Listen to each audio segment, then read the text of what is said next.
Olá, meu caro aluno do oitavo ano, quem está falando aqui é o professor Sérgio Santos, direto aqui da sala de professores do João Gomes.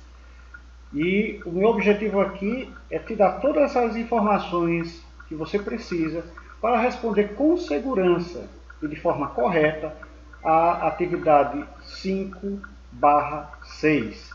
Só para que vocês possam entender isso, né, a gente não teve a atividade número 5, portanto essa atividade ela corresponde à atividade 5 e 6, portanto é uma atividade um pouco maior, mas composta por questões bastante simples. Então eu vou trabalhar aqui com vocês, eu vou direto aqui para o conteúdo, né? Vamos ser o mais breve possível. Eu vou apagar aqui, eu estava tentando gravar a primeira vez, não deu certo. Então eu já fiz algumas anotações para nos ajudar aqui nesse processo de compreensão, certo? Olha o que é que a gente tem aqui. A gente tem a palavra composição e nós temos a palavra derivação. O que é que essas coisas são? Quando estou falando de composição e de derivação, eu estou falando de processos de formação de palavras. Ou seja, na hora que eu vou criar uma palavra, quando eu vou formar uma palavra, normalmente eu uso um processo ou outro, certo? Um desses dois processos, eles são mais comuns. Por que eles são mais comuns? Porque eles são processos básicos de formação de palavras. Professor, e por que eles são processos básicos? É porque esses processos são processos econômicos. Agora lascou. Misturou agora com economia, não entendi foi nada. Calma que você vai entender tudo bem direitinho. O que é que eu estou dizendo que é um processo econômico? É um processo econômico porque funciona diferente do que a gente vai ver aqui, por exemplo, a palavra abrir e fechar. O que é que a palavra abrir e a palavra fechar tem a ver uma com a outra? Tem a ver que as duas palavras representam o antônimo, o contrário uma da outra. Então, o contrário de abrir é fechar, o contrário de fechar é abrir. Só que observem que para eu criar o antônimo de abrir, eu criei uma palavra completamente diferente, que não tem mais nenhuma semelhança com a palavra abrir. Certo? Esse daqui não é um método, um processo econômico de formar palavras. Porque eu teria que, para cada realidade que existe, eu criar uma palavra totalmente nova. Então, o que é que acontece? Eu aproveito parte do que já existe. Por exemplo, a palavra abrir já existe. Né? Então, para dizer o contrário de abrir, eu poderia inventar a palavra desabrir. Então, quando eu uso a palavra desabrir, quando eu crio a palavra desabrir, o que é que aconteceu? Eu usei um processo econômico para formar as palavras, porque eu já usei aquele que já tinha. Eu não tive que despender mais esforços para criar algo completamente novo. Eu peguei a palavra abrir, que já existe na língua, e eu peguei esse pedaço de palavra aqui que também existe, que aparece em outras palavras como desleal. Falando em desleal, observem que a palavra leal tem como seu antônimo, seu contrário, a palavra desleal. E para eu formar essa palavra, eu só fiz acrescentar esse elemento. Certo? Então a gente diz que esses dois processos, que eu não expliquei ainda a diferença entre esses dois processos, são processos básicos de formação de palavras, são processos econômicos. Ok? Então vamos lá, agora eu vou falar primeiro de composição. O que é a composição? A gente poderia definir a composição como um processo em que eu acrescento a um radical que já existe na língua, um outro radical também existente na língua. Só que eu não quero complicar a vida de vocês, eu não vou falar a palavra radical, embora a gente já trabalhou isso em outra atividade. Eu vou falar em palavra mesmo. Então, quando a gente está falando de palavras compostas ou processo de composição, é aquele processo em que eu formo uma palavra pelo acréscimo de palavras a uma outra já existente. Ou seja, eu tenho duas ou mais palavras formando uma terceira palavra. Então, observe que quando eu formo a palavra guarda-chuva, eu uso aqui duas palavras. Eu uso a palavra guarda, que vem do verbo guardar, o ato de guardar alguma coisa, e eu pego o substantivo chuva, que nomeia um fenômeno da natureza. certo? E aí eu junto essas duas palavras unindo por meio desse hífen e formo uma terceira palavra, que é a palavra guarda-chuva. Observem que quando eu formo a palavra guarda-chuva, eu tenho que esquecer que aí, nesse caso, eu tenho apenas a junção de duas palavras. Guarda-chuva não é o ato de guardar a chuva. Formar uma palavra composta não significa apenas acrescentar um conteúdo que uma palavra tem com um conteúdo que a outra palavra tem. Não é apenas o acréscimo, ele vai nomear uma realidade diferente. Então, guarda-chuva é o quê? É esse objeto. Guarda-chuva não é o ato de guardar a chuva. Guarda-chuva é o nome desse objeto aqui, que serve, claro, para que a gente se proteja da chuva. Tem alguma relação entre o conteúdo dessas duas palavras e esse objeto aqui? Claro que tem. Mas eu não posso dizer que a palavra guarda-chuva, o significado da palavra guarda-chuva é apenas a soma do significado de cada palavra que compõe essa palavra composta. Tá certo? Estou sendo claro aqui? Vamos tentar entender aqui com outra palavra, certo? A gente tem, por exemplo, a palavra passatempo. Eu tenho o verbo passar, esse verbo que todo mundo sabe o que significa, passar, não ficar, não permanecer, se mover, né? Passar. E eu tenho a palavra tempo, certo? Que indica uma grandeza, né? Acho que na matemática a gente poderia chamar isso de grandeza. Uma variável que eu posso mensurar, né? O tempo é aquilo que a gente, por exemplo, mensura por meio do relógio, né? A passagem do tempo, certo? Então, eu tenho duas palavras e eu formei uma palavra só, juntando essas duas palavras. Observe que quando eu juntei, eu não usei o hífen. Então, quer dizer que eu posso ter uma palavra composta com hífen, como eu também posso ter uma palavra composta sem a presença do hífen, certo? Agora vejam que passatempo, o que significa passatempo? Não é o ato do tempo passar, ou não é eu ordenando que o tempo passe, né? O que é o passatempo? Passatempo é qualquer prática, né, que me favoreça, me distrair de modo a não perceber a passagem do tempo. Então, um passatempo, por exemplo, pode ser preencher palavras cruzadas. Então, isso aí é um passatempo, certo? É aquele que vai me ajudar a passar o tempo sem aquela angústia de ficar esperando, né? Ficar olhando o tempo inteiro para o relógio. É isso que significa passatempo? Então, passatempo não é o ato de passar o tempo. Então, percebam que juntar duas palavras para formar uma terceira significa criar um sentido novo para a palavra que eu acabei de formar. Certo? Girassol é um exemplo mais fácil ainda de entender, porque eu tenho o verbo girar, eu tenho a palavra sol, e quando eu junto, eu tenho o nome desta flor. Então vejam que não é o ato de girar o sol, não é eu ordenar que o sol gire, mas é o nome dessa flor. Professor, qual é a relação que tem entre essa flor e a palavra girassol? E as palavras que formaram a palavra girassol? Tem a ver, o que é que tem a ver?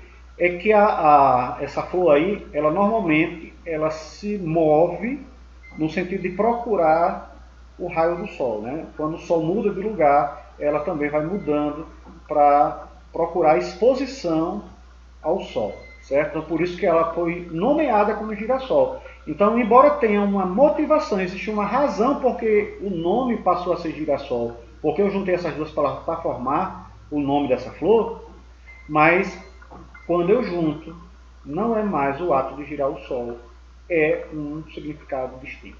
Deu para entender, pessoal? Eu espero que tenham entendido, porque é isso que vocês vão ser solicitados a fazer no exercício. Então vamos lá para o exercício. Então, tem esse texto Mitos do Nordeste. Eu não vou ler esse texto para vocês. Isso é responsabilidade de cada um. Então leiam o texto e ele vai perguntar por que existe um ser mitológico aí citado no texto, por que o nome desse ser mitológico é pé de garrafa. Então vamos observar que pé de garrafa é uma palavra composta, é uma palavra formada pelo processo de composição. Eu tenho aí três palavras, pé, de e garrafa, formando a palavra pé de garrafa, que dá nome a um ser mitológico. Agora a pergunta é, por que é que esse ser tem esse nome? O texto deixa claro. Então você vai dar uma olhada no texto com calma e você vai verificar que ele vai dizer que ele tem esse nome por uma razão. Certo? É uma questão só de ler e extrair do texto a informação correta. A questão 2 tem assim: de acordo com a noção de palavra composta, haveria diferença de sentido se ao invés de pé de garrafa o autor tivesse grafado pé de garrafa sem o hífen? Explique. Então, voltando para cá, preste atenção. Se eu pego a palavra passatempo e separo, eu não tenho uma palavra composta aqui.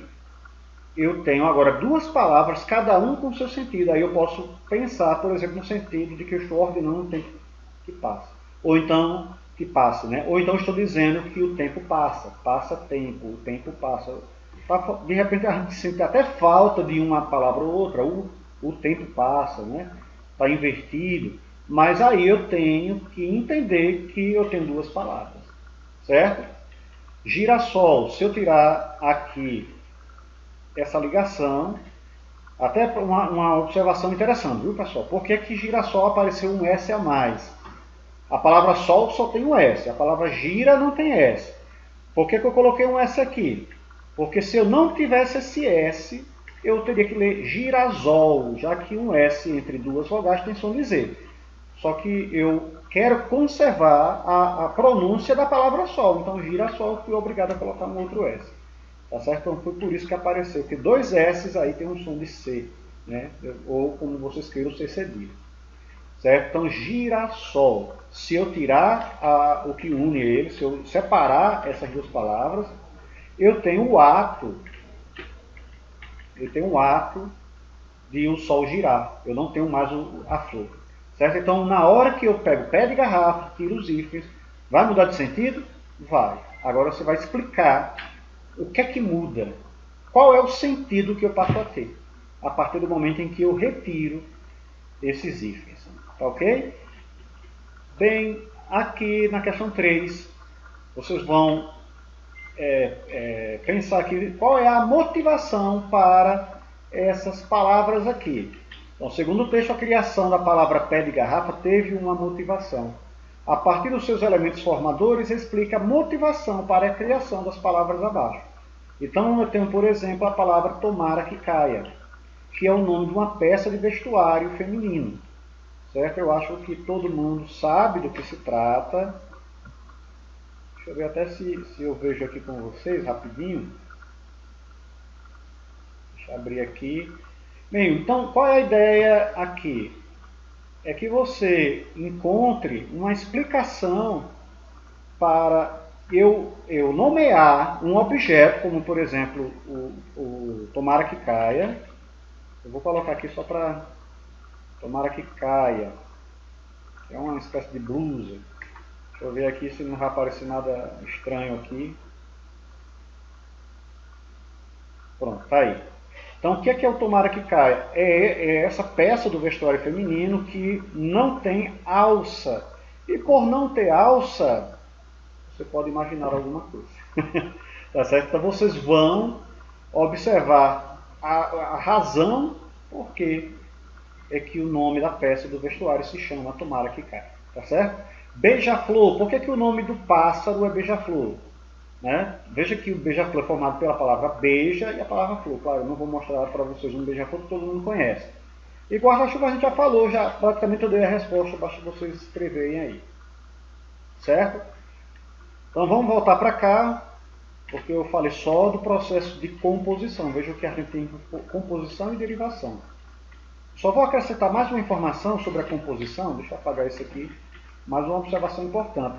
Eu posso ter uma palavra composta que eu não consigo ver com tanta clareza as palavras que a formaram. Por exemplo, a palavra planalto. A palavra planalto ela é formada pela palavra plano mais, deixa eu ver onde é que tem um mais aqui no teclado, mais a palavra alto. E eu formo aí a palavra planalto. Vejam que planalto é um plano alto, ou seja, é uma elevação, um relevo, que está numa elevação e que representa um plano, certo? Então eu tenho duas palavras aí formando a palavra planalto, mas houve uma perda aí, uma palavra perdeu um som, né? Ou perdeu uma letra, quando a gente vai pensar na escrita. E aí eu tenho uma palavra composta, mas por meio de um processo que eu chamo de aglutinação. Eu aglutinei, eu juntei as duas, de maneira a as duas se misturarem. E eu não perceber com clareza as duas palavras aí. Tá certo? Tudo bem, mas vamos para o segundo tópico, que é a derivação. Eu já expliquei o processo de composição. Agora, o que é o processo de derivação? A derivação funciona da seguinte maneira. Eu pego uma palavra que já existe na língua portuguesa e, em vez de eu acrescentar uma outra palavra para formar uma palavra composta aí, o que é que eu faço? Eu acrescento, olha, eu vou tirar essa letra aqui, ó. Eu acrescento a base dessa palavra, que sim, eu vou chamar essa base de radical, eu acrescento um elemento antes ou depois, que eu vou chamar de sufixo, quando vem depois, e eu vou chamar de prefixo, quando vem antes. Por exemplo, a palavra enferrujar. Então, quando eu uso a palavra enferrujar, olha que já aparecem as duas juntas, é o prefixo e o sufixo. Tá certo? Então, professor, o que é prefixo e o que é sufixo? Preste atenção, não são palavras, são pedaços de palavras que eu acrescento antes ou depois do radical. Né? Então, ó, ferreiro, eu acrescentei esse eio depois do radical fer. Em enferrujar, eu acrescentei o em, que é um prefixo, porque vem de antes. Ó. Pré, vem antes. Pré-escola, né? Prefixo, é o que vem antes. Então, acrescentei um prefixo aqui e acrescentei um sufixo aqui. Ou seja, sufixo é aquele que sucede, aquilo que sucede, que vem depois, sufixo. Então, o que é o prefixo e o que é o sufixo? São elementos, são pedaços de palavras que acrescentam uma informação ao radical, mudam o significado do radical. Portanto, quando eu digo ferreiro, eu não estou falando de ferro mais. Ferreiro não é a mesma coisa que ferro. É uma outra coisa, é uma outra palavra que nomeia uma outra realidade. Ferreiro é quem trabalha com ferro. Portanto, eu tenho uma palavra formada por derivação, uma palavra derivada. Palavra derivada. Ok, pessoal? Então, ferreiro é uma palavra derivada de ferro. Professor, mas como é que eu vou saber o que é radical? Vejam bem, eu tenho a palavra ferro, ferreiro, ferrugem, a palavra ferragem, etc. Então vejam que, se eu pego esses elementos aqui, essas palavras aqui, eu observo que tem um pedaço da palavra que se repete em todas elas que estão relacionadas. Todas elas estão relacionadas, né, uma com a outra. Então tem a palavra ferro, a palavra ferrugem e a palavra ferragem, e todas elas apresentam esse pedacinho aqui até o R. Isso a gente chama de radical. O que é o radical? É a base significativa da palavra. É aquele pedaço da palavra que tem o significado básico. Porque todas essas palavras têm relação com ferro. Por quê? Por causa desse pedacinho aqui. Ferreiro é quem trabalha com ferro. Ferrugem é uma corrosão que dá no ferro. Ferragem é um monte de ferro retorcido, né? Então eu tenho sempre aí algo semelhante. Eu chamo essas palavras aqui de cognatos. O que é cognato são palavras da mesma família. O que significa isso? Que eles têm o mesmo radical. Esse elemento que eu acrescento depois do radical, eu chamo de sufixo. Quando eu acrescento antes do radical, eu chamo de prefixo. Tá ok? Então vamos para o exercício. Pé de garrafa é uma palavra formada pelo processo de composição. Podemos dizer o mesmo da palavra pedestre e engarrafamento? A palavra pedestre foi formada por duas palavras a palavra engarrafamento foi formada por duas ou mais palavras, ou foi formado por uma base de significado e mais alguns elementos, algumas partes de palavras que não têm significado sozinho. Então observem que eiro não é nada sozinho, não é uma palavra sozinha. Como guarda-chuva, a palavra chuva é uma palavra sozinha, guarda é uma palavra sozinha, mas eiro não é. Então é um processo diferente, vocês vão explicar isso aí. E aí eu explico o que é, a gente já passou disso. Na questão 5, pessoal, o que é que a gente tem que fazer? Tem a palavra engenheiro, eu vou dizer de que palavra essa palavra aí derivou. Ou seja, todas essas palavras que estão aqui são palavras derivadas, vocês vão dizer de onde ela veio. Um exemplo aqui é a palavra verdadeiro, que veio da palavra verdade, eu acrescentei o eiro, né? Então vocês vão dizer de onde vieram cada uma dessas palavras que receberam ou um prefixo ou um sufixo, ou receberam ambos, tanto o prefixo quanto o sufixo. Certo? Questão 6. Vocês vão apenas usar C para palavra composta e D para palavra derivada. Então, perna longa, por exemplo. Será que perna longa tem duas palavras aí? Né? Ou eu tenho aí apenas uma única palavra que foi acrescentada de um pedacinho de palavra que não tem existência sozinho.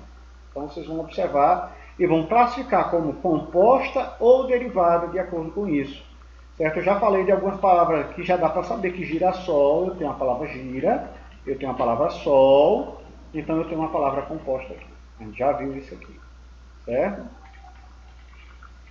Planalto eu já falei também. Eu tenho a palavra plano, mas a palavra alto, então é uma palavra composta. Na questão 7, eu estou querendo saber alguns cognatos das palavras abaixo. Então tem pedra, eu vou formar outras palavras a partir de pedra, por meio de acréscimo de prefixo ou sufixo, ou de ambos. Né? Então eu vou dar só uma colher de chá aqui para a primeira letra. Eu posso formar a palavra pedreiro, a partir da palavra pedra. Olha, quando eu peço alguns cognatos, é porque você não pode dar só um exemplo. Se você der pelo menos dois, eu vou considerar a sua resposta. Eu tenho a palavra, por exemplo, apedrejar, que eu acrescentei tanto um prefixo quanto um sufixo. Né? Eu tenho a palavra pedregulho,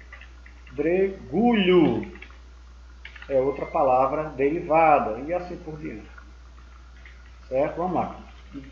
Questão 8. Identifica o radical nas palavras abaixo. Vocês vão ver o que é que tem de semelhante aqui, né, aquele pedaço que permanece na palavra menino, meninice, meninão. Né? Quem viu aí, eu já mostrei qual é o radical. Vocês vão ver qual é até onde se conserva nas palavras cognatas, até que letra a gente tem igual em todas as palavras. Olha que eu estou dando aqui praticamente a resposta dessa questão. Questão 9, ela existe um pouquinho mais de observação. Ele está dizendo o seguinte: as palavras de cada um dos grupos seguintes apresentam em comum o mesmo sufixo. Com base na significação de cada palavra, levanta hipóteses sobre o sentido acrescentados pelo sufixo. Então eu tenho trabalhador, operador, inspetor, arrecadador e monitor. O que é que essas coisas têm em comum? Todos terminam com o, né? O do, o to. Todas essas palavras, eu estou apagando já. Todas essas palavras são nomes de profissões. Profissões. Então vocês vão ver o que é que essas palavras têm em comum. Eles estão nomeando que tipo de coisa. Porque a terminação ela tem a ver também com isso. Então quando eu digo engenheiro, pedreiro, eu estou usando essa terminação eiro para indicar padeiro, para indicar leiteiro, uma profissão. Estou lembrando de outras palavras que ficam colocando aqui no meio da conversa, né? Então vocês vão observando aí e vocês vão dizer o que é. Questão 10 e última questão. Confronta o emprego da palavra rabada nesses dois contextos. Levou uma rabada do jacaré. sempre apreciou pratos exóticos como a rabada. Nesse caso, esse ada que eu acrescentei na palavra rabada, que vem de rabo, né, pessoal? A palavra rabada vem de rabo. Então vocês vão dizer o que é que significa rabada na primeira. Esse ada acrescenta que informação no primeiro caso e que informação no segundo caso. Certo? Aqui era nome de profissão, regador, interruptor, acendedor e ventilador são nome de quê? Aí você vai dizer. E aqui, rabada é nome de alguma coisa e outra rabada, esse ada significa uma outra coisa. Tá ok, pessoal? Então façam isso com tranquilidade.